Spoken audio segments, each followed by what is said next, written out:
Hello, and welcome to Amplifying the Voices of African Researchers, a podcast series by the Climate and Development Knowledge Network Africa, where we spotlight emerging science evidence, highlight local knowledge, and amplify African-led research shaping climate action across the continent. This early career fellowship is supported by the International Development Research Center and the Ministry of Foreign Affairs of the Netherlands. Thanks for making our podcast part of your routine. I'm your host, Herein, and in each episode, we sit down with experts, especially early career researchers, who are shaping Africa's climate future through groundbreaking and policy-relevant research.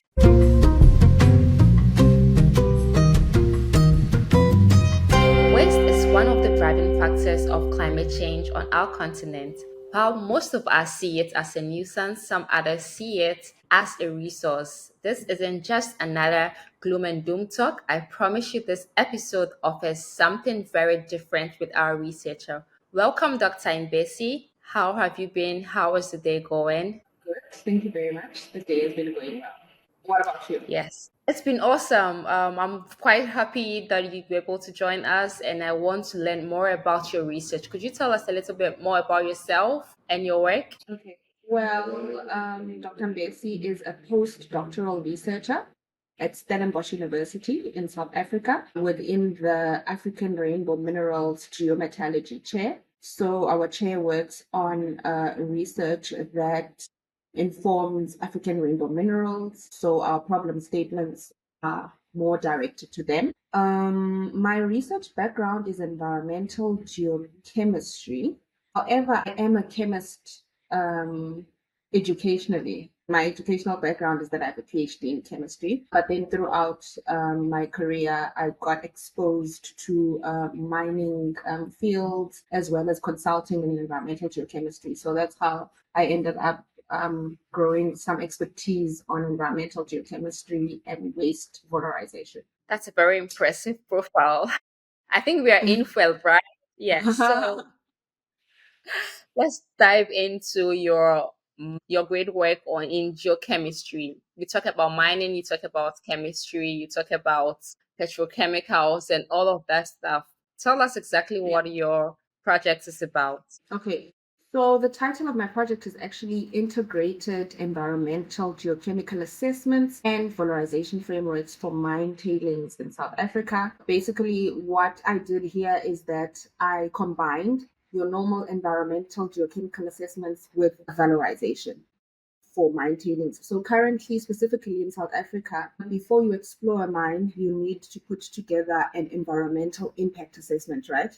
To identify these are the activities that I'm going to do when I explore, and these are the potential environmental impacts that could be there, and this is how I'm going to mitigate them, or this is how I'm going to reduce them. So what I have come up with is to say there's also been a call, I think, throughout in the whole world about sustainable waste management. So through that call, I thought, no, in fact, environmental geochemical assessments give us a lot of profile of what materials have. So we can actually use that information to inform us whether or not we can do valorization, right?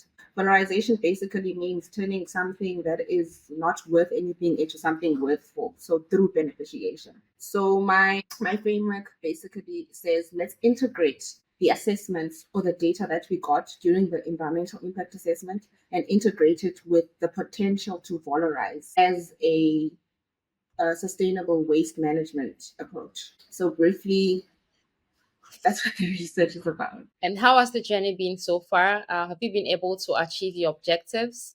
So the journey has been interesting because, funny enough, after I finished my PhD, I went into environmental consulting, and that is where I got the skills and the knowledge on environmental geochemical assessments. That's where I saw the gap, in fact, because there were companies who wanted us to do environmental impact assessments, but they also wanted us to reclassify their waste materials as resources. And at that time, our company couldn't do that. So I was like, okay, I'm going back to research. I'm going back to academia to figure this thing out. Went back to academia, and then I came up with this framework that combines both of them, such that these companies that are interested in converting their waste into products can do that through this framework.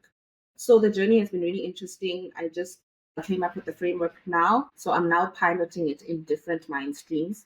We tried it out in coal and we came up with the framework. So now we want to apply it in different mine streams. And we also want to apply it in mainstreams that don't include mines, any other waste stream, plastic, biomass, whatever that is really impacting the environment that has to do with waste. So yeah, that is where we are.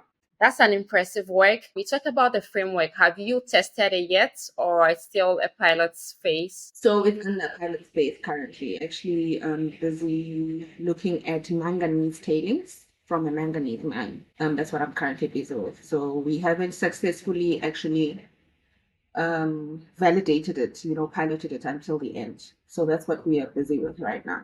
Great. As we know, sustainability is not just about the environment and the social. How about the economic perspective? How are people in the economic front trying to accept this new framework? Do they see it as feasible, something to jump on, or it's quite a heavy load on them as well? No, actually, they like it because the framework actually has an aspect of a techno-economic assessment. So, in fact, that's the second last aspect of it. Initially, you first analyze your material.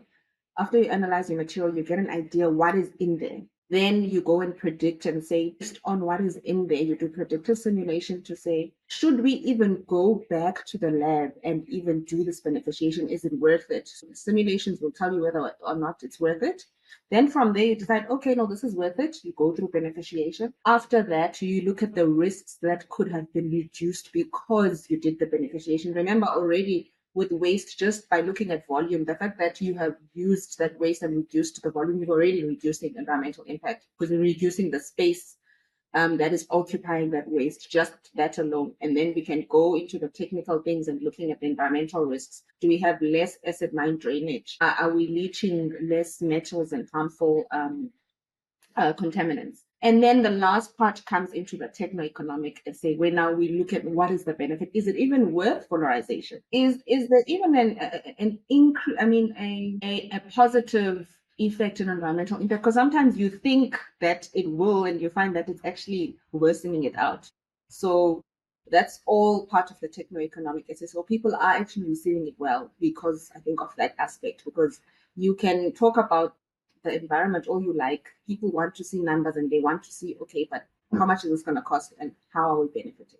And then the last aspect of the framework is now deciding how are we moving forward with this waste. Are we continuing with this disposal or we going through the valorization route of beneficiation to extract the value? I'm curious about the group of people who are interested in this framework. Is it the manufacturers or is it the same mining companies who want to extend production to, putting waste into something practicable? What is the group of institutions who are interested in this framework? Okay, so I think the obvious answer, firstly, yes, would be the mine owners. But sometimes mine owners are not interested. They look at the whole process and they're like, okay, we're not going to get much out of it. Sometimes I don't want to say donate it to the communities.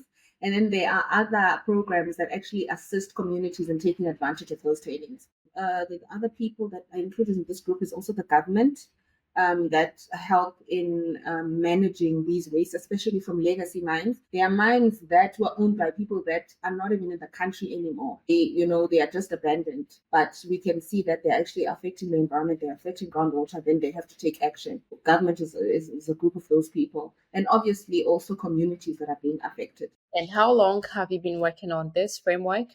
So very recently, actually, only beginning of this year.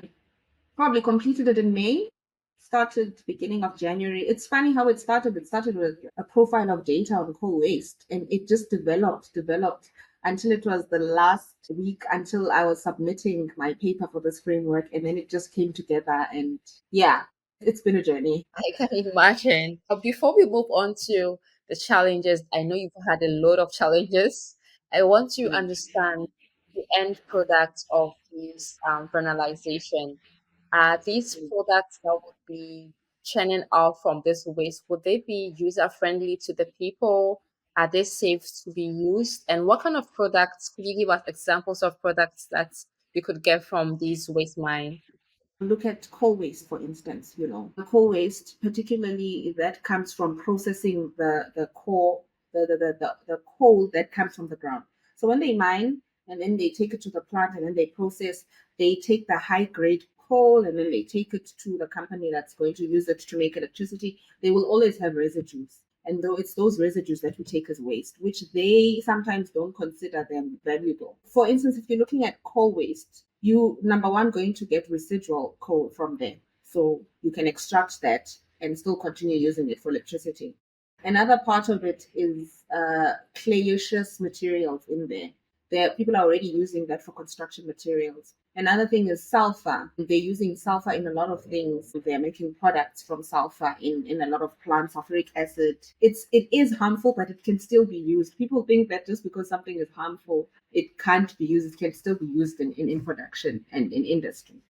So yeah, those are one of the examples. I think the most common example is construction materials as well as extracting those residual materials. In this case, it's coal. If you were looking at gold tailings, it would obviously be gold, any residual gold, and other elements as well that come there that you could actually use in industries. As a researcher, what challenges have you encountered so far? Researcher, look, it's support. It's support. It's people believing in you. It's competition. I think I've been very lucky. I have been very lucky. During my masters, I think that's what actually shaped my career. During my masters, I had a very, very good supervisor who I think has shaped my character as a researcher. He showed me everything. Masters are the main time where you actually master your research skills. So he did everything. He did mentoring. He's the one who gave me that character that you push doors that are closed. You fight for what you believe in. You apply for every opportunity. You speak.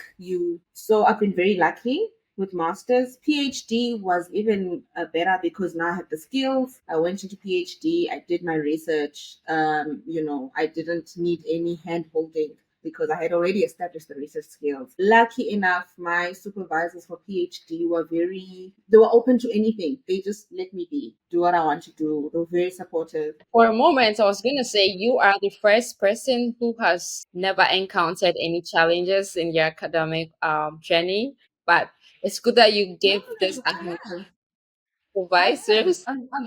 I have. I have, but then I just push through them. It's all about Yeah. knowing what you're working towards. Yeah, I have. I've encountered a lot of challenges. A lot of them came with, I think, my character and my ambition. Some people feel like you're doing too much, but I think what I've learned over the years is environments. Sometimes there's nothing wrong with you. It's just that you're not in the environment that is allowing you to be who you are and do what you want. I'm going to give you an example. After I did my PhD, I went into consulting. Consulting was great. I loved it, but I still had the research bug. I still had questions that I needed to answer. But in consulting, you don't do that. In consulting, you do what the client wants you to do. You start a project, you end it. You can't be curious. Curiosity means money. We need to now add more analysis because you're curious how much more gold is in there. No, no, no, no. We're only doing this part. So I was too curious and it was starting to frustrate me and I couldn't do research. Then I decided, no, I need to go back to academia. I need to go and do what I love. And those environments are the environments that actually now let me actually, progress. You see, now I've just developed a framework literally from data that I got during consulting. I've been able to, put those two fields together. So the environment, find the right people, that understand you, the right environment, and I think you'll flourish. Yeah. Rightly said, rightly said. You just said it perfectly. So, Dr. Mbesi, if you had 1 minute with a policymaker, what would you say concerning your projects? What would you tell them? Well, I'd ask them to start including valorization potential as a mandated aspect of environmental impact assessments. Mines need to show that they are doing enough to actually implement sustainable waste management, not just show us what the risks are and how we are going to mitigate them, but involve sustainable waste management. So make it mandatory. Currently, it's not. You just do the analysis, you identify the risks, and then you say, okay, this is how I'm going to dump it. And then what later? So yeah, it's an ambitious ask, but yeah. Yeah, I mean, it starts from research, so we're Yes. definitely gonna get there someday. Have you Mhm. involved any government officials or any um authorities in this, or is it just So, the academic so discourse? yeah, in terms of stakeholders, like I said, our research chair is funded by a mine company. So definitely my research is going to inform them. Whether or not they decide to do it, I don't know. But also I have approached our Department of Forestry, which is responsible for providing these environmental authorizations for them to mine. So I am in talks with them, trying to understand their systems because if you're doing research that informs policy, you need to know what is policy right now, what is currently being done, and then sharing those results with them. So I've engaged with them to say, look, at certain stages of my project, can we have engagements?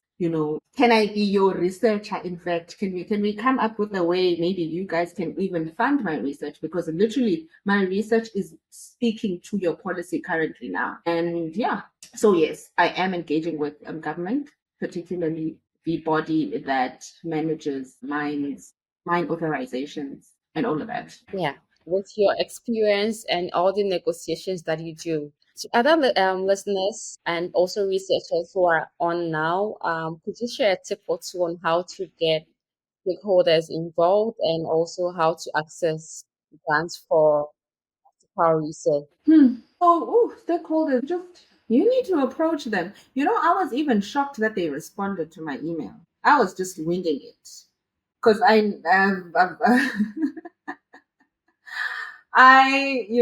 just approached them. Like, really, honestly, there's nothing. You approach them, you search who's the relevant person, you make a case, and you just ask to engage with them. You find out what challenges they're having, and I think it's very important that we do research that is directed at solving problems directly.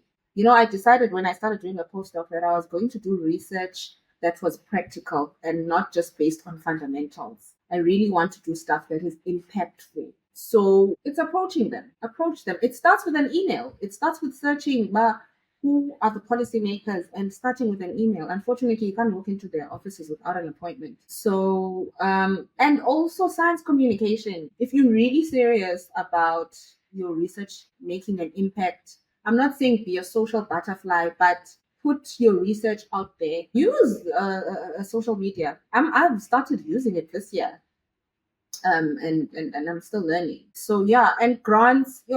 Grants. Okay, well, there's quite a number of websites. There's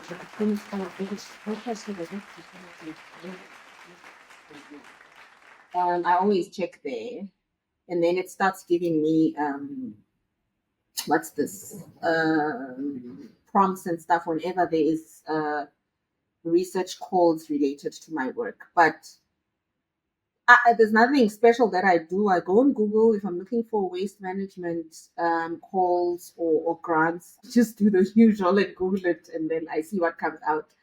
And also, what I don't do is to waste my time trying to make my research fit a certain call. Apply for things that you are most likely to get that really speak to your project, that you have high chances of being considered. Don't always try and change every time you get something and you're like, okay, I could tweak it. Because it takes time to put together a grant proposal. So make sure you apply for things that you have got a very strong. That's what I'll do. And just continue building yourself, whatever skills that you think you're lacking in, work on them. You know. Splendid. It's been an amazing 20 minutes with you. Do you have any last words for our listeners all over the continent? I would just say that the next time you see a pile of waste, don't see a problem, see potential, see worth. Very amazing. Very interesting. Thank you so much for sharing your time with us. If you would like to connect with our fellow of Mbesi, move on to the www.CDKN.org website and talk to know more about the CDKN and career researchers. Until next time, that it informed and demand change where it's needed the most. Thank you.